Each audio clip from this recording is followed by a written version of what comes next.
राधे राधे दोस्तों, आपका स्वागत है मेरे चैनल धर्म ग्रंथ में। आज आपको इस वीडियो में मैं बताने जाऊंगी कि नवरात्र जो है वो कब से प्रारंभ हो रहे हैं और कैसे उसकी विधि का आपको पूजा करनी है। तो पंचांग को देखते हुए अश्विन मास के शुक्ल पक्ष की प्रतिपदा तिथि दिन सोमवार 22 सितंबर को देर रात 1:23 पर शुरू होगी। वहीं इसका समापन अगले दिन 23 सितंबर को देर रात 2:55 पर होगा। ऐसे में 22 सितंबर से शारदीय नवरात्र की शुरुआत होगी। नवरात्र की शुरुआत 22 सितंबर 2025 सोमवार से ही हो रही है। आइए जानते हैं कि नवरात्रि के 9 दिनों की देवी साधना शुरू करने के लिए कब और कैसे घट स्थापना करें, ताकि पूरे साल देवी दुर्गा की हम पर कृपा बनी रहे। घट स्थापना का शुभ समय सुबह 6:09 से 8:06 तक रहेगा। इसके अलावा अगर कोई इस समय पूजा ना कर सके तो अभिजीत मुहूर्त में यानी 11:49 से 12:38 तक भी घट स्थापना की जा सकती है। पहले दिन बन रहे शुभ संयोग। नवरात्रि की शुरुआत इस बार बेहद शुभ मानी जा रही है, क्योंकि इस दिन शुक्ल पक्ष और ब्रह्म योग जैसे सकारात्मक संयोग बन रहे हैं। इन योगों में पूजा करने से मनोकामनाएं पूरी होती हैं और घर में सुख शांति और समृद्धि आती है। घट स्थापना की संपूर्ण विधि। घट स्थापना से पहले घर और पूजा स्थल की सफाई करें। सुबह स्नान करके साफ कपड़े पहने, अगर संभव हो तो बिना सिलाई वाले वस्त्र पहने। अब पूजा स्थल पर उत्तर या पूर्व की दिशा की ओर मुँह करके बैठे। कलश स्थापना के बाद ही माँ दुर्गा के 9 रूपों की पूजा का क्रम शुरू होता है। हर दिन अलग अलग रूपों का पूजन किया जाता है। नवरात्रि के पहले दिन माँ शैलपुत्री की आराधना होती है। नवरात्रि के न सिर्फ पहले दिन बल्कि 9 दिनों में माँ भगवती के सामने दीपक जलाकर धूप दीप और नैवेद्य अर्पित करें। रोज़ सुबह और शाम माँ की आरती और दुर्गा सप्तशती का पाठ करें।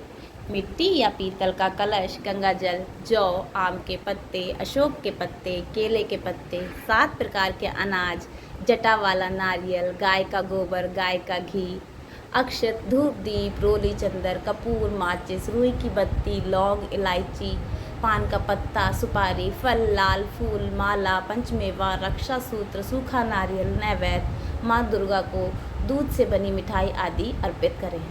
नवरात्रि कलश स्थापना कैसे करें? शारदीय नवरात्रि के पहले दिन स्नान के बाद व्रत और पूजा का संकल्प करें। फिर पूजा स्थान पर ईशान कोण में एक चौकी रखें और उस पर पीले रंग का कपड़ा बिछा दें।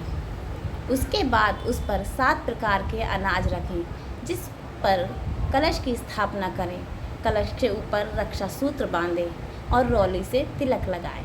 इसके बाद कलश में गंगा जल डालें और पवित्र जल से उसे भर दें। इसके अंदर अक्षत, फूल, हल्दी, चंदन, सुपारी, एक सिक्का, दूर्वा आदि डाल दें और सबसे ऊपर आम का अशोक के पत्ते रखें। फिर एक ढक्कन से कलश के मुंह को ढक दें। जब उस ढक्कन को अक्षत से भरें, सूखे नारियल पर रोली या चंदन से तिलक करें और उस पर रक्षा सूत्र लपेटें। फिर उसे ढक्कन पर स्थापित कर दें। उसके बाद प्रथम पूज्य गणेश जी, वरुण देव समेत अन्य देवी देवताओं का पूजन करें। इस प्रकार से कलश स्थापना करें। उसके पास मिट्टी डालकर उसमें जौ डालें और पानी से उसे सींच दें। इस जौ में पूरे 9 दिनों तक पानी डालना है। जौ अंकुरित होकर हरा भरा हो जाएगा।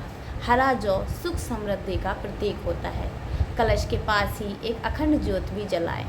नवरात्रि में कलश स्थापना करने के बाद माँ दुर्गा का आह्वान करें। कलश स्थापना करके ही त्रिदेवों ब्रह्मा, विष्णु और महेश के साथ अन्य देवी और देवताओं को इस पूजा का साक्षी बनाते रहें। धर्मशास्त्र में कलश को मातृशक्ति का प्रतीक मानते हैं। नवरात्रि के 9 दिन में कलश में सभी देवी और देवताओं का वास होता है। तो दोस्तों, ये वीडियो आपको कैसी लगी? नवरात्र के हर दिन हर माता के स्वरूप की पूजा विधि आपको इस चैनल पे मिलती रहेगी। तो प्रथम शैलपुत्री की वीडियो आपको कल मिल जाएगी। उनका भोग क्या पसंद है, उन्हें कैसे उनकी पूजा करनी है, ये मैं आपको अवश्य बताऊंगी। तो अगर आप वीडियो और चाहते हैं तो चैनल को लाइक, शेयर और सब्सक्राइब कीजिएगा। और ये वीडियो अच्छी लगी हो तो ज़रूर जय माता की ज़रूर लिखिएगा। धन्यवाद।